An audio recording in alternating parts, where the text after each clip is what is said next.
রমজানের চাহিদা বাড়ে রসালো ফল তরমুজের। দক্ষিণাঞ্চলের বিভিন্ন জেলায় উৎপাদিত এই ফল নদীপথে চলে আসে ঢাকা ও আশেপাশের জেলায়। এমনই এক হাট মুন্সিগঞ্জের মুক্তারপুর, যে হাটে প্রতিদিন বিক্রি হয় 1.5 থেকে 2 কোটি টাকার তরমুজ। মুন্সিগঞ্জ থেকে শিহাব আহমেদের রিপোর্ট।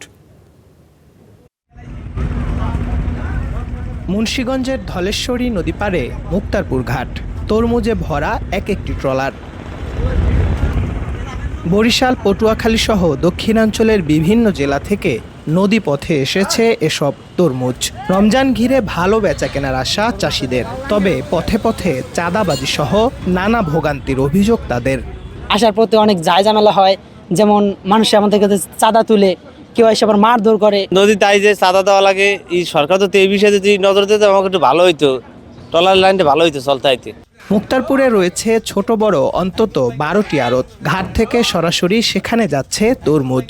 এক একটির ওজন 3 থেকে 10 কেজি পর্যন্ত। বিক্রি হচ্ছে পিস হিসেবে।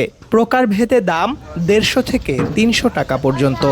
8 কেজি, 10 কেজি, 15 কেজি তোমার তরমুজ হয়। শর্ট হিসেব হয় 20,000, 25,000, 30,000। প্রতিদিন তরমুজ নির্মত 30 থেকে 35,000, আর প্রতিদিন আপনার লেনদেন নির্মত 1.5 থেকে 2 কোটি টাকা। মুক্তারপুরে প্রতিদিনই ভিড় জমাচ্ছেন বিভিন্ন স্থানের ব্যাপারীরা। পিস হিসেবে কিনছেন তরমুজ, তবে খুচরা পর্যায়ে বেশিরভাগ ব্যবসায়ী বিক্রি করছেন কেজি হিসেবে।